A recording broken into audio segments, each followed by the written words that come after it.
Olá, amigos. Estamos de volta com Santa Maria frente a frente. No dia 31 de janeiro, Antônio Valdeci Oliveira de Oliveira assumiu a cadeira de presidente da Assembleia Legislativa do Estado do Rio Grande do Sul.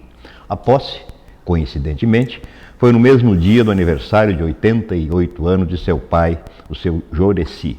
Como publicou em uma rede social, o irmão de Valdeci, Valdir Oliveira, coincidentemente presidente do Legislativo santamariense, abre aspas, a história de Valdeci se confunde com a história do povo brasileiro. Nasceu e cresceu na zona rural, no fundo da grota, como diriam muitos. A terra era pouca, então foi para a cidade grande trabalhar. Se tornou metalúrgico. Como trabalhador, percebeu a desigualdade social e as injustiças que existiam e decidiu que dedicaria sua vida a lutar por um mundo mais solidário, mais humano, sem fome e sem desigualdades. Em uma eleição histórica e emocionante, se elegeu prefeito de Santa Maria no ano de 2000. Foi reeleito em 2004. E mesmo depois de 16 anos de seu último ano como prefeito, ainda é lembrado por ter feito uma gestão popular, uma gestão junto com o povo. Fecha aspas. No currículo político de Valdeci, nós podemos verificar a sua participação na vida pública nacional, tendo começado como vereador em nossa cidade, foi deputado estadual, deputado federal. Então é com muita honra, com muita alegria que recebemos hoje no Santa Maria frente a frente o presidente da Assembleia Legislativa do Rio Grande do Sul, Valdeci Oliveira. Seja bem-vindo, presidente. Primeiro, é um prazer enorme estar aqui no programa Frente a Frente, mais ainda prazeroso estar sendo entrevistado por uma pessoa que eu tenho muito carinho, que admiro muito, respeito muito há muitos anos, Antônio Carlos Ribeiro, né? o nosso Candinho, né? E eu tenho certeza que todo esse preâmbulo, né, Candinho, que você fez aqui, é uma parte de uma história, de um legado que amplia e aumenta cada vez mais minha responsabilidade. E eu tenho muita alegria, logicamente, de poder hoje estar à frente do Parlamento do Rio Grande do Sul com o presidente. Como você falou, no dia da minha posse, a pessoa que sempre me deu orientação, ele e a minha mãe, ele estava fazendo 88 anos de idade. Isso eu disse para ele que era um presente que eu estava dando de aniversário. Mas lógico que toda essa caminhada, eu sempre digo duas coisas que você me pergunta pela estrada da vida, né? A primeira, como é que tu foi ser presidente da Assembleia se vocês são minoria na Assembleia, né? O que eu tenho dito, Candinho? Na verdade, a Assembleia Legislativa tem um histórico muito interessante. Desde 2007 tem um acordo político, não é nem lei, um acordo político de que as 4 maiores bancadas, cada um preside a Assembleia durante um ano. E desde 2017, aliás, coincidentemente, a nossa bancada, a bancada do Partido dos Trabalhadores, sempre tem sido a maior bancada. Então, a gente tem garantido, nesses últimos tempos, né? O primeiro a ter essa oportunidade foi o companheiro deputado Irvar Pavan, depois foi o Adão Vilaverde, na legislatura passada foi o companheiro Edgar Preto, e nessa legislatura, mais uma vez, tocou para a bancada do PT indicar, então, o presidente, e, para minha surpresa, eu não tinha essa programação, não tinha esse planejamento, a minha bancada acabou me indicando por consenso que eu fosse o indicado da bancada para presidir a Assembleia. É uma experiência gigantesca, é um desafio enorme, mas eu acho que, como eu sempre respondo também quando me perguntam, tu é formado em quê? Eu sou formado na Faculdade da Vida, né? E esta Faculdade da Vida me dá tranquilidade, me dá principalmente o equilíbrio necessário para poder lidar numa casa política, mais do que nunca, né, mais do que todas, visto que é uma Assembleia Legislativa do Estado, tem 55 deputados e deputadas, atualmente 17 partidos, né, que tem várias posições políticas, orientações ideológicas, e tu tem que ter a responsabilidade de coordenar esse processo. A Assembleia é uma casa que tem, além de todos os parlamentares, a disputa política do dia a dia, é uma casa que tem muitas questões para ser resolvido. O orçamento da Assembleia ele é maior que o orçamento de Santa Maria, para você ter uma ideia, porque tem, enfim, muitas questões que são envolvidas.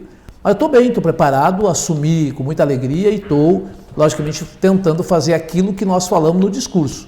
fazer uma assembleia muito propositiva, muito próxima da população, incluindo cada vez mais aquilo que é o símbolo da nossa gestão, menos indiferença e mais igualdade. Então, muito feliz de estar aqui na TV Santa Maria, eu quero dizer isso, que eu tenho muito carinho, acompanho desde o primeiro dia, né, sempre, de uma forma ou de outra, a gente sempre incentivou muito, né, esse canal importante de comunicação da cidade, e estar aqui hoje, né, no Santa Maria Frente a Frente, entrevistado por ti, é uma alegria maior ainda. A alegria maior é minha, meu amigo. Tu falaste, eu vou pedir licença aos nossos telespectadores e a ti para deixar a senhoria de lado e tal, né? Tá bem. Claro, sem nenhum desrespeito à personalidade e ao cargo que tu ocupas.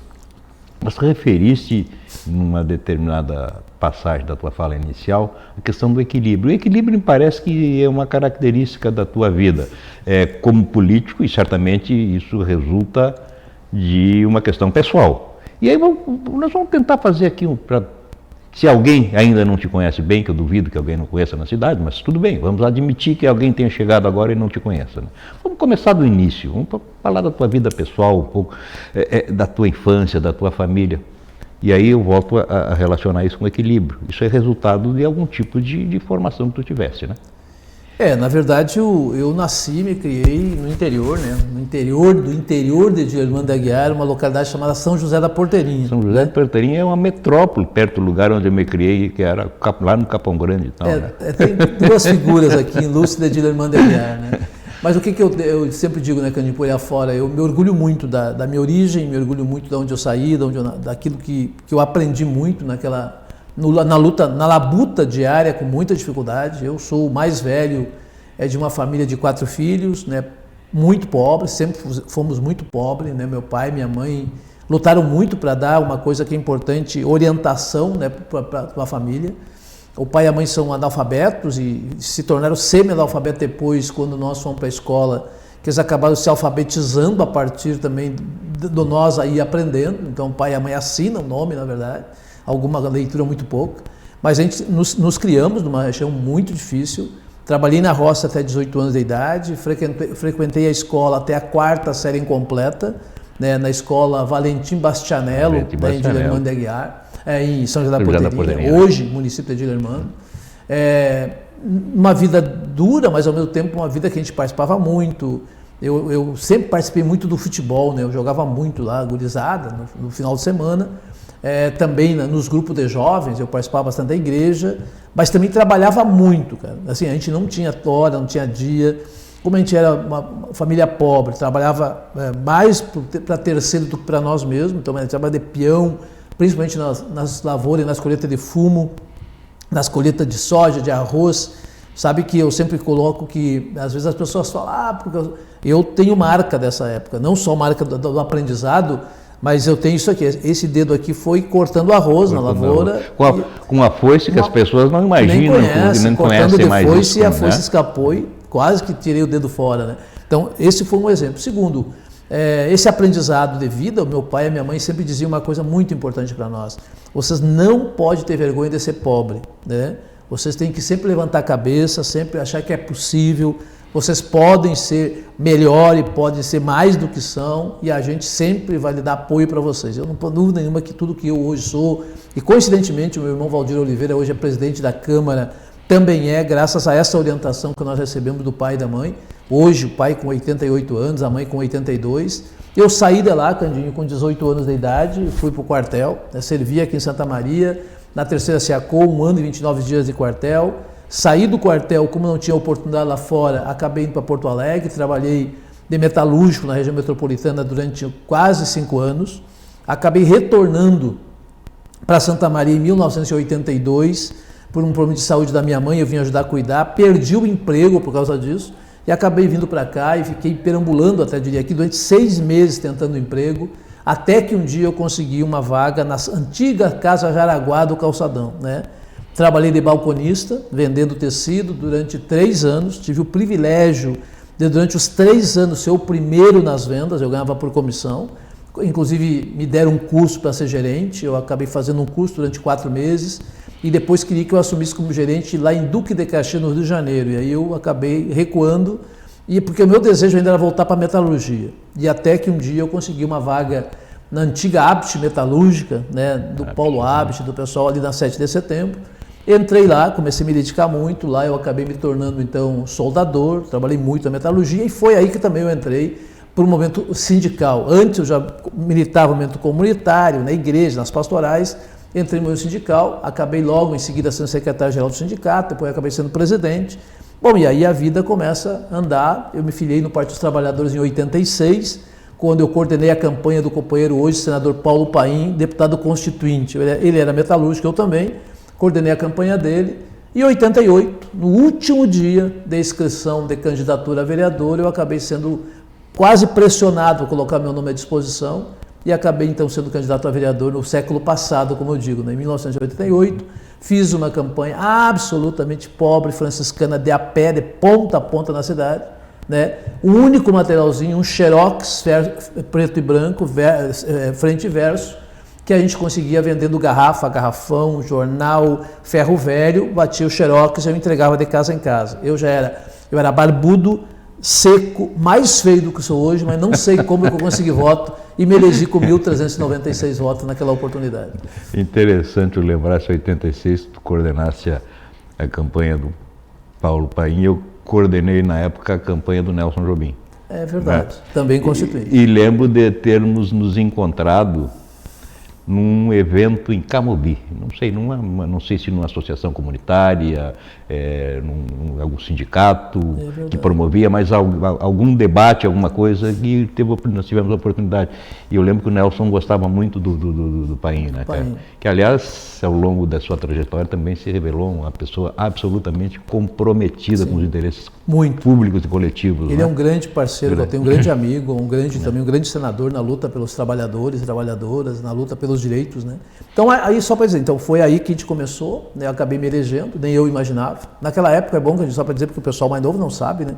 Naquela época, os votos, a gente ficava 3, 4 dias contando o voto, né? Sim. Nos ginásios da cidade. E eu fui embora, no segundo dia eu fui embora porque eu não tinha nenhuma ideia, não vou me eleger. E fui para casa, nunca vou esquecer que acho que a eleição foi domingo. Na quarta, lá por umas 5 horas da tarde, saiu o resultado oficial. Eu morava na Tancredo, já, na Coab Tancredo Neves. E estou em casa, tinha uma visita lá, não sei quem mais, e alguém disse, vai sair o resultado das eleições, vou ver quem é que se elegeu vereador. Eu nunca vou esquecer, eu estava sentado, estava de pé, encostado na parede assim, e começou a dar, pancada ao Partido dos Trabalhadores. Antônio Valdeci Oliveira de Oliveira, eu disse, eu? Né?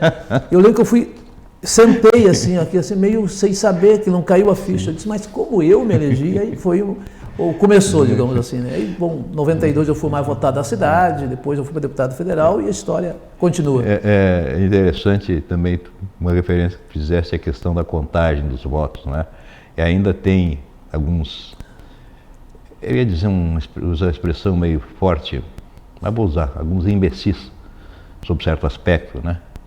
Nesse aspecto específico, que defendem o retorno ao voto no papel, o voto físico. Se as pessoas soubessem, inclusive, como era fácil, ou como, digamos, pelo menos a possibilidade de fraude naquele tipo de eleição, com voto em papel, contagem. E acontecia muito. Eu fui fiscal, eu participei de muitas apurações. Era impressionante, né? Sem falar no desgaste, no cansaço.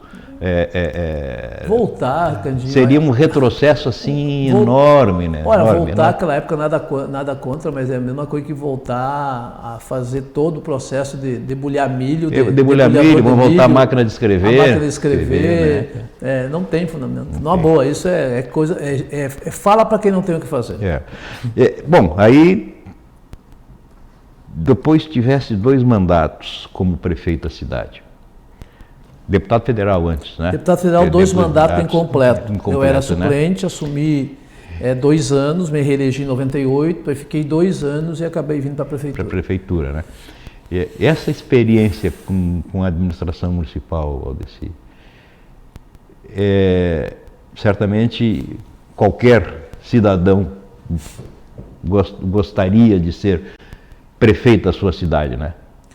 Porque todo mundo tem sonhos a respeito do que se pode fazer E muitas vezes esses sonhos, evidentemente, se chocam com a realidade, né? Especialmente no município de Santa Maria, que tem carências enormes e um orçamento que não atende minimamente essas necessidades, né? Mas como é que foi essa coisa de administrar a cidade, com momentos diferentes, digamos assim, do ponto de vista do concerto político em torno da administração? No primeiro mandato governasse mais com o partido, depois no segundo abriste um pouco mais.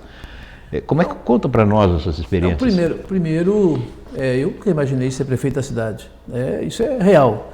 E a ideia de ser candidato, ela surgiu quase que de uma... Não é brincadeira, porque não lava, é coisa séria, né? Mas o pessoal começou a discutir que tinha que ter um candidato para poder chamar a atenção de vários companheiros e companheiras que pudessem querer ser candidato a vereador, para a gente poder manter uma bancada ou eleger uma boa bancada na Câmara. Eu era deputado federal. E lembro que na época o Pimenta era deputado estadual. E eu disse, cara, eu não tenho, mas aí o pessoal, não, acho que tu tem que ser o teu nome. Eu fiz uma conversa com algumas pessoas, conversei com o Pimenta e disse, Pimenta, se tu topar ser meu vice, né, vamos, eu sou deputado federal, tu é estadual, não precisa se licenciar, até reforçamos o nosso nome, digamos assim, porque logo adiante tinha uma eleição de novo, né? Eu acho que vale a pena, nós ajudamos o PT a eleger uma bancada boa e tal, e começamos, cara, eu nunca vou esquecer, que a gente começou a trabalhar muito, assim, construindo aqui a colar, o meu jeito, ele sempre está muito presente nas comunidades. Eu lembro que o Dr. Farré, na época, tinha 50 e poucos % nas pesquisas, o César Schirmer tinha 30 e poucos, eu tinha 4, 5%, mas fomos trabalhando, cara. E ganhamos uma eleição, uma eleição que nós não imaginávamos, prova está que quando a gente se elegeu, eu nunca vou esquecer, quando nós assumimos, no outro dia, de manhã cedo, a gente sentou no gabinete do prefeito com um grupo de pessoas e disse, e agora o que nós vamos fazer? Nós não nos preparamos para ganhar a eleição, porque nós achamos que era impossível, e pegamos uma situação muito difícil. A prefeitura, naquela oportunidade, não tinha pago a folha de pagamento de outubro, novembro, dezembro e o 13º. Eram 4 folhas de pagamento atrasado. Uma situação de extrema calamidade, até diria assim, do ponto de vista financeiro. Um descontrole, mas ao mesmo tempo também uma falta de credibilidade no geral. Não foi fácil, nos primeiros dias aí nós conseguimos trabalhar muito, nos dedicamos de 24 horas por dia praticamente, primeiro para tentar botar em dia o salário, para nós ganhar o apoio do servidor, para nos ajudar a governar. Foi uma experiência bem complexa, mas foi uma experiência assim, de muita participação popular. Nós tentamos ampliar todo o debate, toda a discussão, nunca vou esquecer que eu criei, se não me engano, 48 grupos de trabalho, chamado GT, né? Em todas as áreas tinha um grupo de trabalho com 5, 6, 7 pessoas, coordenado por um, que todas as semanas reuniam para tentar dar conta daquela tarefa, e a gente reunia a cada 15 dias e tinha relatório direto de tudo o que estava acontecendo. Eu acho que foi uma experiência extremamente importante, porque a gente pegou um momento dificílimo, muito, muito complexo, e aos poucos a gente foi trabalhando, porque o que acontece? Eu sempre dizia para todo mundo, administrar não é fácil, mas tu administrar com transparência, com absoluta participação popular, dizendo para todos o que tem, o que não tem, o que é possível fazer, o que não é possível fazer, mas demonstrar vontade, que nem sempre a administração depende de dinheiro, logicamente que o dinheiro é importante, mas muitas vezes são símbolos, são sinais, são iniciativas, valorizando aqueles que de fato têm entendimento. Eu acho que isso foi um grande aprendizado. O primeiro governo, eu concordo, a gente, por várias razões, demos uma organizada, mas isso também foi uma experiência muito rica, porque a reeleição, ela também não estava no nosso cenário, porque a gente teve dificuldade. Eu tive, inclusive, um momento, né, do governo com um tensionamento bem complexo, e isso não é uma coisa não gosto de falar, mas igual, eu acabei num único dia, eu demiti 7 secretários do governo, né? Duro, assim, uma decisão muito dura, muito difícil. Você sabe como é que funciona isso, a população sabe, mas ela foi decisiva para dar um choque, digamos assim, entendeu? E a partir daí a gente começou a pensar várias outras alternativas e eu acho que o resultado do primeiro governo, ele já, por si só, já responde quando eu tive a reeleição. Foi o primeiro prefeito reeleito da história da cidade, né? E o segundo mandato, já uma parte do primeiro, aí assim, junto com o segundo, a gente conseguiu deslanchar. Primeiro porque a gente já sabia como é que funcionava a máquina, a gente conseguiu ter uma grande parceria com os servidores, trabalhamos muito a valorização dos servidores. Eu me orgulho de dizer que hoje continua ainda Santa Maria, talvez tendo o melhor plano de carreira do magistério de todo e qualquer lugar do estado do Rio Grande do Sul. É aqui que tem um plano de carreira de muito valor, assim como vários outros setores da administração pública municipal. E aí também veio o governo Lula, a partir de 2003, né? E isso me deu condição de nós fazer muitos projetos. Nós tínhamos uma equipe de projeto, eu criei a Secretaria de Captação de Recursos e Projeto, que trabalhava dioturnamente. Eu nunca vou esquecer que às vezes sábado e domingo o pessoal ia na minha casa com pilhas e pilhas de projeto, eu passava quase uma tarde assinando o projeto para poder mandar para tudo quanto é lugar que tinha possibilidade de recurso. E a Santa Maria se transformou num grande canteiro de obras, em todas as frentes. Isso garantiu, logicamente, muitas obras importantes de reestruturação da infraestrutura da cidade, garantiu muita geração de emprego e renda, garantiu a economia da cidade aquecida, porque o recurso todo que vinha ficava na cidade, isso foi muito positivo. Trabalhamos muito em áreas estratégicas, mas também trabalhamos muito na questão da inclusão social, da participação popular. Quer dizer, eu abri mão, por exemplo, de indicar 9 cargos de confiança para subprefeitos e todos foram eleição direta. Quem definiu foi o povo, de uma forma extraordinária. Muitos diziam, mas Valdeci, lá no interior só tem gente contra ti da direita, o pessoal como é que vai ser? Eu disse, democracia pressupõe a gente experimentar essas questões e fazer que o povo decida. Eu não tenho problema nenhum, né? Não tem problema, nem todo mundo que se elegeu subprefeito era do PT, mas tinha um compromisso com aquela visão. Para votar que no segundo mandato, eu inclusive convidei vários companheiros, pessoas que não tinham filiação partidária, que não eram nem meu eleitor, mas que tinham a disposição, assim como eu, de tentar construir um programa diferente para a cidade, um projeto que Santa Maria pudesse voltar a ter no cenário regional e estadual uma referência. Eu acho que a gente conseguiu, para mim foi uma grande experiência, eu acho que eu aprendi muito, foi um doutorado do ponto de vista do fazer político, né? Isso me orgulha até hoje, porque eu ando em qualquer lugar da cidade, eu continuo morando no meu lugar na Coab Tancredo Neves, eu ando sozinho em qualquer lugar, qualquer canto que eu ando da cidade, as pessoas ainda se referem àquele período da nossa gestão como prefeito. Para mim isso é o que vale. E não do ponto de vista pessoal, mas do que a gente conseguiu deixar delegado, que a gente conseguiu construir. Aliás, até hoje ainda tem obras acontecendo em Santa Maria, fruto dos recursos que eu consegui. Se tu pegar a perimetral Dom Ivo, por exemplo, o recurso que está sendo colocado lá é fruto ainda do recurso do PAC, né, que a gente conseguiu mais de 40 milhões de reais para Santa Maria. Isso, qualquer um que queira, pergunta para as empresas locais, para as construtoras locais, para quem vendia material, vários tipos de material aqui na cidade, o quanto isso aqueceu a economia. Então eu acho que isso é muito importante, eu estou muito feliz de poder ter esse legado, e isso para mim foi um aprendizado, que isso que eu falo, isso me dá a condição de hoje poder ser presidente da Assembleia com muita tranquilidade, porque eu acho que os desafios a gente aprendeu lá na vida, no dia a dia, lá em São José da Porteirinha, e trouxe para a vida real do dia a dia aquilo que a gente aprendeu, tranquilidade, calma, diálogo, respeito, democracia, né? Porque eu acho que a gente só vai defender a democracia verdadeira quando também tu respeita a opinião dos outros. E pode conviver com os diferentes. Isso para mim é muito importante. E é um processo, um aprendizado. Um aprendizado permanente. Permanente, né? Eu digo que a irmã Lourdes tem uma frase que eu sempre digo, é um processo de ensinante e aprendente ao mesmo tempo. Resgatar um pouquinho das tuas lutas, uma que me parece absolutamente importante, a luta pelo hospital regional. Conta a tua participação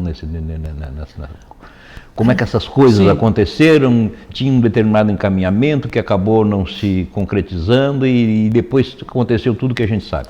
Tu sabe, Candinho, que mesmo não sendo da área da saúde, eu sempre tive um trabalho muito vinculado a esta área. Como vereador, inclusive, eu fui o cara que mais tive luta em defesa da Casa de Saúde. Muitas plenárias, muitas reuniões, muitas passeatas, muitos atos, enfim, para tentar não permitir naquelas oportunidades o fechamento da Casa de Saúde. Eu tenho muito orgulho de dizer que eu conhecia 100% dos funcionários da Casa de Saúde pelo nome, entendeu? De tanta relação que eu tinha lá. Esse foi um período importante. Como prefeito, nós também investimos muito nessa questão. Nós, inclusive, foi como prefeito que nós desapropriamos a Casa de Saúde, garantimos o que ela pudesse ter a quantidade que ela tem hoje. Foi com o prefeito que nós construímos hoje o nosso pronto-socorro regional, não, a nossa unidade de saúde da frente lá da RBS, que é o nosso referência, que antes era na Medianeira, que era uma coisa absurda.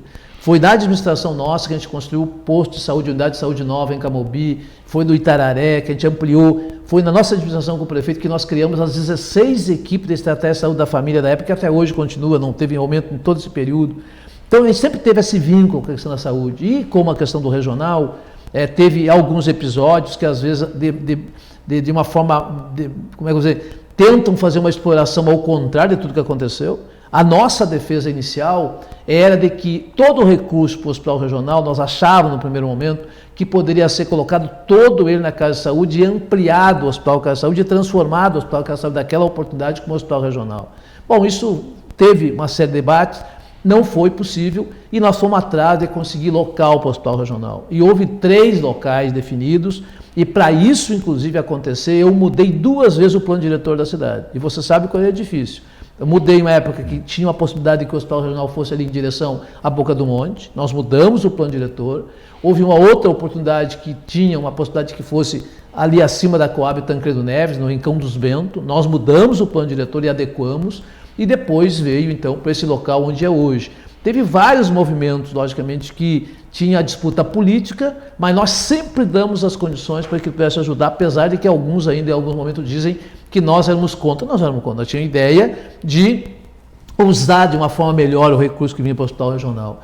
E a partir daí, quer dizer, eu me elegi depois como prefeito na luta, depois eu me elegi deputado estadual, eu coloquei isso como bandeira principal. E a gente não recuou nunca. Eu participei durante 9 anos da Comissão de Saúde da Assembleia, e desses 9 anos, eu não sei se teve uma quarta-feira, que é as reuniões da Comissão de Saúde, que eu não falasse sobre o regional. Sempre. Eu me tornei chato, inclusive. Cada vez que eu me inscrevia para falar na Comissão de Saúde, o pessoal sabia que eu ia falar sobre o regional. E isso foi sempre, sempre, sempre, sempre. Eu acho que valeu a pena. Todos os movimentos que foi feito, hoje o Hospital Regional é uma realidade, ainda precisamos ampliar. No ano de 2020, cada deputado estadual tem direito a R$1 milhão de emendas, por uma questão de coerência. Eu podia muito bem pegar esse 1 milhão e 50 para um, 100 para outro, para fazer política.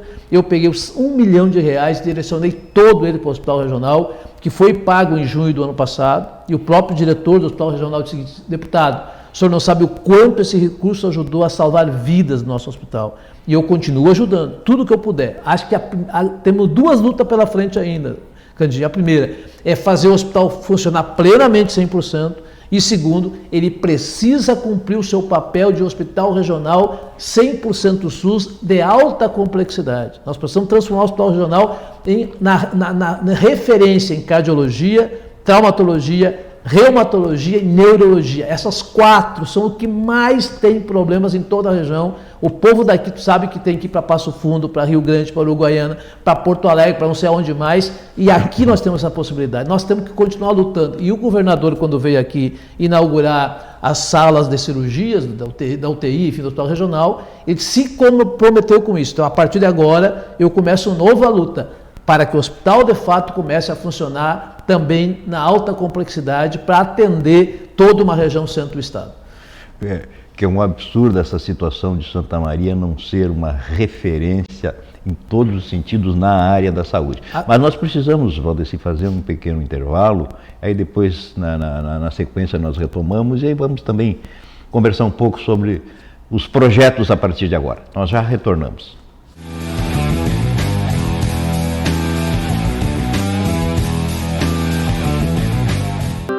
Triste, angustiado, cheio de problemas e sem ninguém para conversar.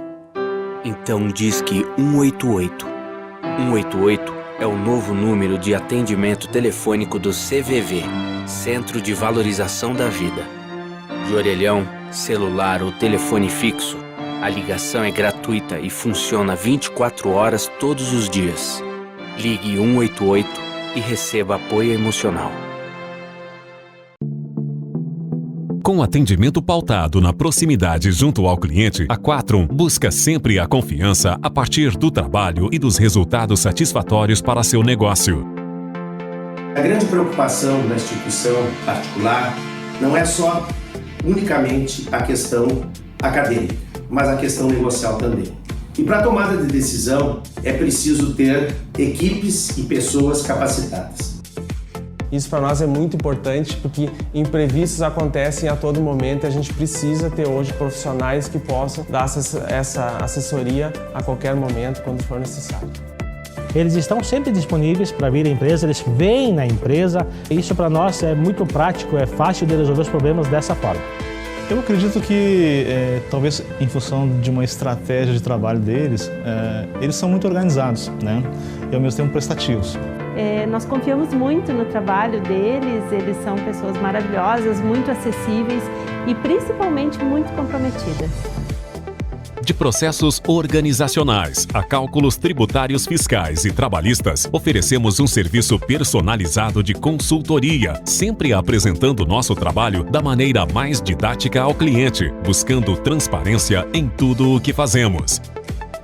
A Quatrum é um dos nossos grandes colaboradores, responsável pela parte contábil, pela parte tributária, pela parte trabalhista, na gestão do nosso negócio. Quando a Quatrum entrou, quando nós fizemos essa parceria com eles, facilitou para nós a gente poder ter mais tranquilidade para poder trabalhar.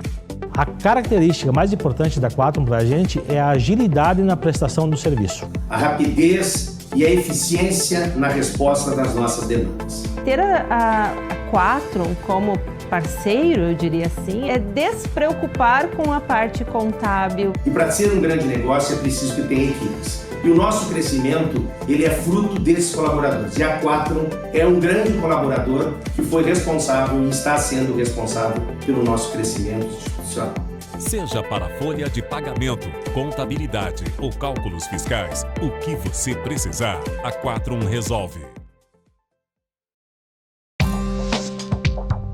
Quem escolhe a Unicred tem muitas vantagens e exclusividades. E agora, também tem o Unicred Visa, o cartão de crédito mais aceito no mundo. Qual cartão você vai ter? Infinity, Platinum, Gold, Classic ou Electron? Com o cartão Unicred Visa, você tem a segurança de receber confirmação de compras por SMS e a conveniência de ter sua fatura na palma da mão. Tem a exclusividade de um app próprio com acesso a um programa de recompensas único, que proporciona resgate de pontos em produtos e serviços de luxo. E ainda gera mais resultados para a sua cooperativa, ou seja, para você. Escolha o cartão que é aceito no mundo inteiro e é todo seu. Escolha Unicred. Fale com seu gerente de relacionamento e peça já seu cartão Unicred Visa.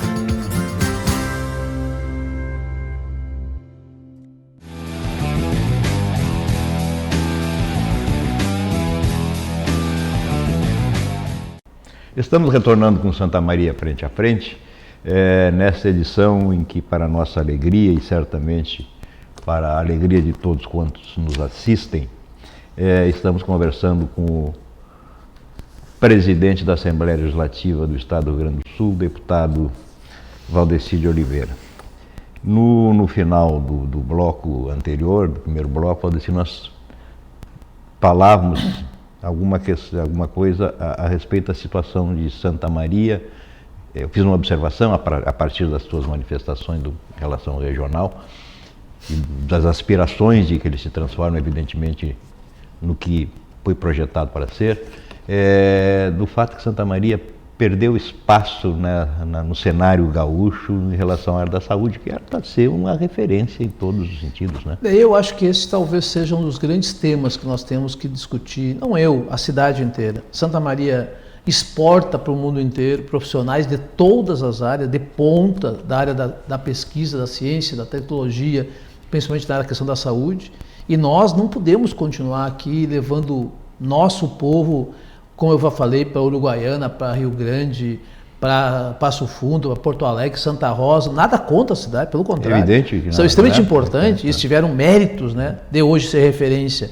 Agora, uma cidade que não é nossa, que é o coração do Rio Grande, uma cidade que hoje é a quinta cidade maior do estado do Rio Grande do Sul, que tem profissionais e tem cursos absolutamente qualificados, inclusive notas muito boas através das avaliações do MEC, enfim, nós precisamos trabalhar muito isso. Eu acho que Santa Maria precisa, quando eu falo do hospital regional, não porque ele é apenas uma questão que a gente tem luta, não, isso tem que ser, no meu ponto de vista, um tema de toda a cidade.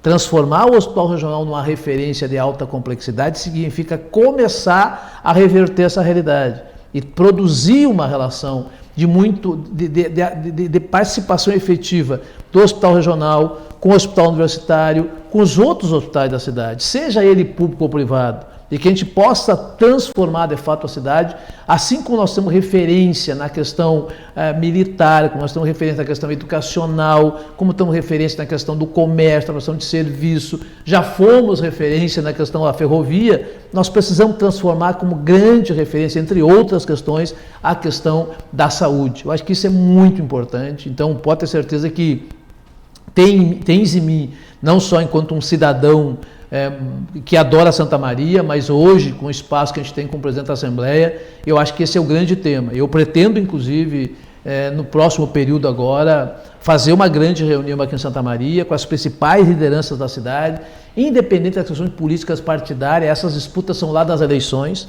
Passadas as eleições, nós precisamos nos unificar. Eu sempre digo que nós precisamos nos espelhar nos exemplos de Caxias, Bento Gonçalves, Garibaldi. Lá também os caras têm diferença, lá também tem divergência, lá tem deputado de todos os partidos, mas na hora de se unificar para buscar os interesses coletivos da região, eles estão todo mundo unificado. E nós ainda temos uma dificuldade. Eu tenho dito, Candinho, aqui, permita chamar de Candinho, né? Mas é evidente. Mas eu tenho dito que aqui em Santa Maria nós temos um problema que a gente precisa resolver. Quando uma liderança, seja política, empresarial, eclesiástica, não interessa o nome, de repente começa a ter aparecer um pouco mais, é impressionante o que aparece gente tentando diminuir o tamanho das pessoas. Quanto mais nós tivermos representação, melhor é. Eu sou de uma época que Santa Maria, quando eu fui deputado federal, nós tínhamos 5 deputados federais vinculados a Santa Maria. Era eu, o Marcos Rolim, o Renan Curtis, o César Chima e o Marquesan. Bom, hoje só tem o Pimenta, entendeu? Bom, por quê? Porque a gente acaba não tendo essa compreensão da importância. Então, acho que a gente precisa unificar forças. Eu quero, enquanto presidente da Assembleia, me colocar nesse espaço de luta, assim como a gente fez há poucos dias atrás na luta para não permitir o fechamento ou a diminuição do Hemocentro Regional, por exemplo. É mais uma área da questão da saúde, mas que a gente lutou muito e conseguiu assinar no finalzinho do reitor Burman ali o final para acertar esse novo convênio que ajuda muito, porque a questão do Hemocentro Regional não é só a questão de doação de sangue. Ali tem várias outras especialidades do subproduto, digamos assim, que é a questão do sangue e dos hemoderivados, que atende vários tipos de pacientes que a gente não tem a ideia do tamanho que isso significa. E eu acho que isso foi uma luta muito importante.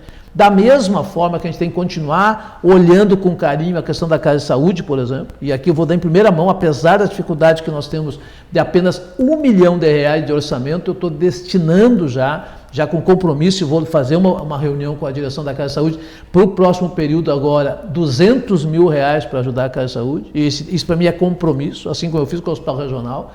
Então acho que esse trabalho é isso, e eu muitas vezes eu lamento, assim, porque a gente fica muito isolado. Eu acho, por fim, de que a cidade enquanto toda, as principais, entre aspas, lideranças da cidade, eles não aproveitam muitas vezes os espaços que as pessoas dessa cidade têm em outros lugares. Nós temos muita gente em Santa Maria em espaços estratégicos, funções estratégicas, mas a gente usa mal os nossos representantes.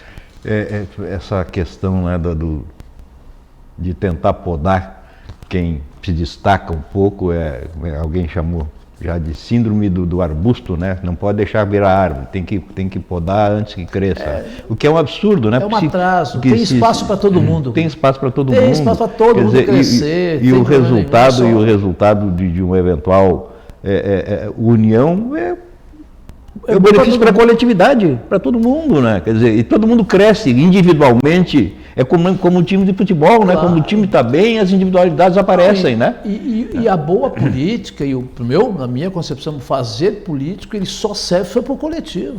Se for só para o bem pessoal, individual, promoção pessoal, não é política, isso é outra coisa. Então, a política é muito mais ampla, entendeu? E é nesse sentido que eu tento sempre me espelhar.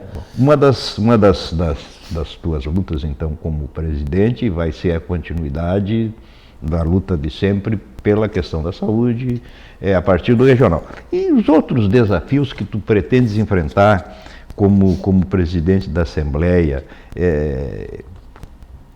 a gente já sabe, por exemplo, do teu envolvimento com a questão da seca, né, do quanto tens participado, enquanto estás envolvido com as tratativas de se encontrar soluções não definitivas, evidentemente, que depois do leite derramado não adianta, mas pelo menos para minorar os efeitos dos prejuízos e, quem sabe, se construir soluções para o futuro, né, para se evitar essas questões todas. E é alguma coisa assim da tua luta geral e da tua luta por Santa Maria como presidente da Assembleia. Eu diria, eu vou dividir em dois momentos. Primeiro, em relação a Santa Maria e a região, eu logicamente que estaria à frente de todas as lutas que eu for chamado e que nós entendemos importante. Além da questão do regional, além do Hemocentro, além da Casa de Saúde, nós temos uma luta enorme pela questão da universidade, pelo não corte das verbas da nossa universidade. Todo mundo sabe o que significa a nossa Universidade Federal.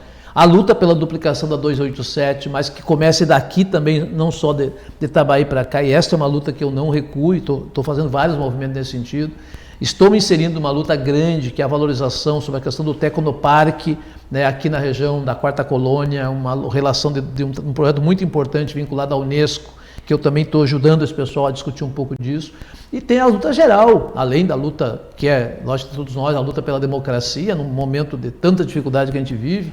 Mas enquanto presidente da Assembleia, nós estamos com 4 frentes assim que a gente vai trabalhar muito. Essa questão ainda dos cuidados com a questão da pandemia, nós não podemos descuidar, e principalmente também o pós-pandemia. Nós teremos e temos uma demanda reprimida muito grande na área da saúde, que a gente precisa ter muito cuidado com isso, e todos os gestores precisam estar preparados, porque muita gente deixou de fazer tratamento, de cirurgias, um monte de coisa em função da pandemia, e isso agora, e espero que passe logo, isso vai estar bastante complexo para que a gente poder dar o atendimento.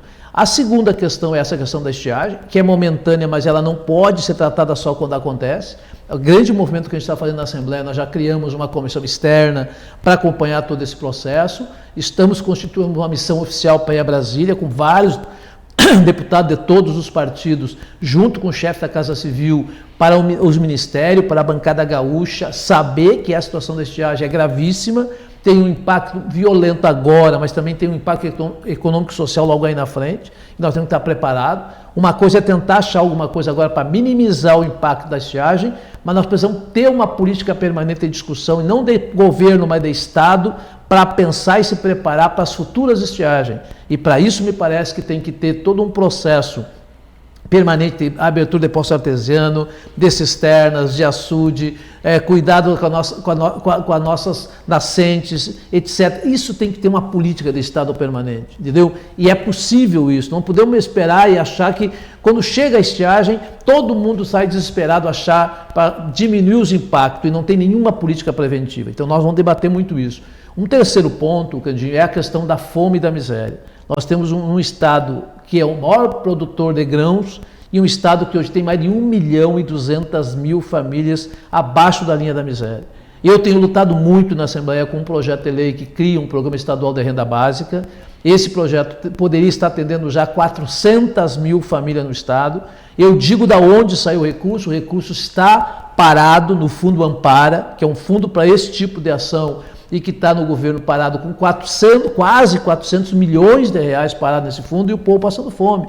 Então a Assembleia não tem a caneta na mão, nós não temos o orçamento, mas nós temos os movimentos políticos. E nós vamos fazer agora, no mês de março, um grande encontro estadual. Tenho conversado com o Poder Executivo, com o Legislativo, com o Judiciário, com vários outros setores, com a sociedade civil, com as federações empresariais dos trabalhadores, com as organizações sociais, fazer um grande encontro em Porto Alegre. Deste encontro, a minha ideia, que não é uma receita pronta, que tem que ser bem aperfeiçoada, que a gente possa constituir aqui no Rio Grande do Sul uma coisa que eu estou chamando uma Liga Estadual de Combate à Fome. E que essa Liga Estadual de Combate à Fome, ela seja permanente, mas que a gente possa produzir muitos resultados reais, concretos, objetivos, sem politicagem, e que a gente possa logo depois olhar para trás e dizer: nós conseguimos tirar o Rio Grande do Sul da linha da miséria. Para mim esse é o grande feito. Isso é possível, desde que isso seja uma forma muito bem organizada e que tu seja o fomentador desse debate, mas a sociedade civil se aproprie dele e que a sociedade civil coordene a partir de todas as nossas várias políticas da área social que temos nos nossos municípios, assistência social, os CRAS, os SUAS, etc, etc. Este é o nosso desejo, e eu acho que isso tem sido muito bem recebido pelas autoridades que eu tenho conversado. A gente pode ter muita parceria do Tribunal de Justiça, do Ministério Público, da Defensoria Pública, do Tribunal de Contas, de todos os órgãos. Eu acho que essa é uma ação que não podemos achar que é natural uma pessoa passar fome. Não podemos achar que é natural uma criança estar na nossa Assembleia pedindo um pedaço de pão porque não tem o que comer. Achar isso natural é a barbárie. Então, acho que a gente precisa lutar e eu vou me dedicar tudo o que eu puder, no espaço que foi me dado como presidente, para que isso seja o centro da nossa ação. Por isso, inclusive, o nosso slogan da nossa gestão é menos indiferença e mais igualdade. Essa é a grande luta. E a quarta questão, que está dentro desse escopo, digamos assim, é a questão de aproximar cada vez mais o parlamento da sociedade. Ou seja, nós precisamos estar mais presentes na vila, no bairro, na sociedade, na comunidade, discutindo com todo mundo. É um pouco do que eu já estou fazendo. Estou peregrinando enquanto presidente por vários cantos. Fui a cidades pequeníssimas, que as pessoas, mas aqui nunca teve um presidente. Bom, eu estou, porque eu acho que esse é o nosso compromisso, descentralizar, aproximar o poder executivo, o poder legislativo da sociedade, das comunidades, ouvir mais a população. O povo está necessitando falar, a gente precisa ouvir essa sociedade, essas pessoas. Eu acho que esse será um exemplo, um exercício muito interessante. Alguém disse, mas o tempo é curto, tu não vai conseguir. Olha, gente, eu sou otimista, entendeu? Eu sou muito otimista, o tempo é curto, é verdade, é um ano eleitoral, um ano atípico. Não sei como é que vai ser a postura da sociedade, toda a situação que está aí, espero que ela seja o debate seja do ponto de vista das ideias, o debate seja do ponto de vista da concepção de sociedade, de mundo, e não a baixaria do ataque, da violência, do fake news. Eu acho que a gente precisa cada vez mais ser contra tudo isso, mas eu estou disposto, enquanto presidente, e com tantos outros, logicamente, que a casa é um colegiado, da gente poder demonstrar que é possível sim, desde que tenha boa vontade, tenha compreensão e tenha uma coisa que eu digo, o coração voltado para quem mais precisa, dá para fazer muita coisa que possa mudar a vida de muita gente que estão precisando muito do apoio de todos, principalmente do poder público. Essa questão da fome, assim, é algo assustador, né? A gente sabe que nós somos ainda um país campeão de má distribuição de renda, má distribuição da riqueza, campeões de desigualdade social e econômica.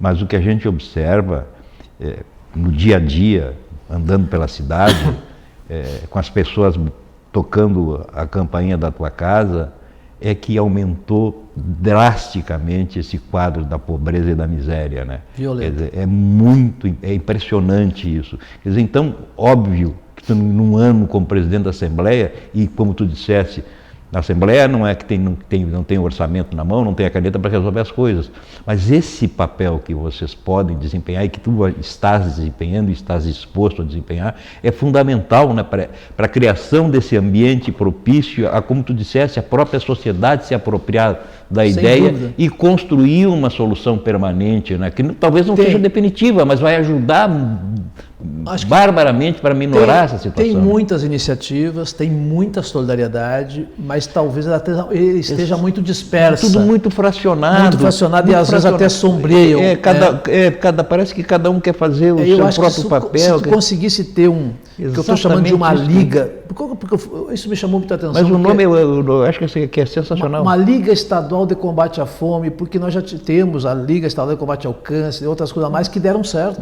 E que deram certo, tem experiência extraordinária. Se tu fizer isso muito linkado com a sociedade civil, com as organizações sociais, com o SUAS, que é o Sistema Único da Assistência Social, que tem em tudo quanto é lugar, e trabalhar isso no nível estadual e criar esses ambientes regionais, tu pode aproveitar melhor aquilo que chega para essas pessoas, claro, com todos os cuidados, porque a alimentação não é uma coisa assim, eu pegar o que sobra, não, tem que ser de qualidade, que tenha gente responsável, gente que tenha critério, que tu possa criar mecanismo, por exemplo, tem muitos municípios comprar a produção das cestas básicas, da agricultura familiar, da sua própria entendeu? Né? Isso é muito importante. Então, tu criar e começar a criar um clima, uma cultura, que não vai ser para hoje nem amanhã, mas tudo que nós fizer a partir de agora, ela possa ser um somatório de esforço que possa traduzir em algo benéfico para essas pessoas. Eu fico muito angustiado, quero dizer para ti, quando eu saio da Assembleia no finalzinho da tarde, e no entorno da Assembleia está ali 200, 300, 400 pessoas dormindo na rua e não ter o que comer, isso é duro, entendeu?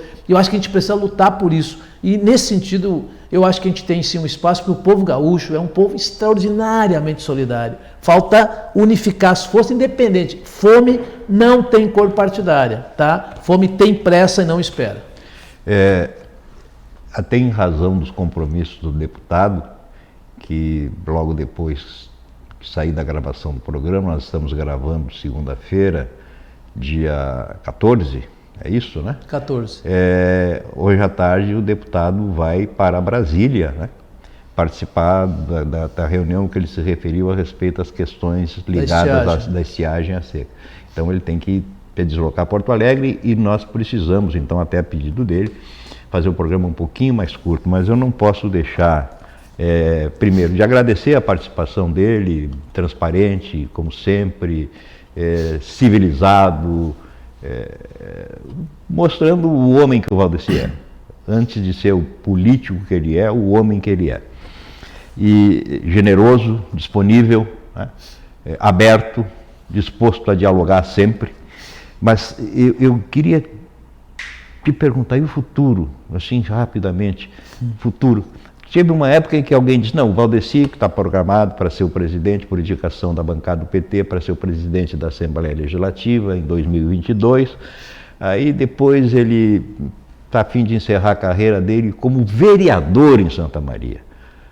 E se retirar da política, abrir caminho para novos participantes, novos atores no processo. Mas é evidentemente que o Valdeci ainda é muito jovem e tem muito ainda para nos dar. Portanto, eu não acredito nessa hipótese, então não acho que... Talvez até tenha havido uma cogitação, mas eu acho que não seria o caso. Bem, se disputar a prefeitura? Eu recém estou começando a exercitar a presidência da Assembleia, tem muita coisa para andar, mas em relação a essa questão que tu falou de vereador, na verdade eu disse para algumas pessoas que o meu sonho é encerrar a atividade política, assim, mais de mandato como Por vereador. Onde começaste? Mas é que a brincadeira que eu fiz, que não é tão brincadeira assim, é que quando eu estiver fazendo 80 anos de idade, vai ter o ano das eleições em Santa Maria. E eu disse que no ano que eu estiver fazendo 80 anos, eu queria concorrer a vereador para encerrar, digamos assim, a atividade parlamentar de mandato.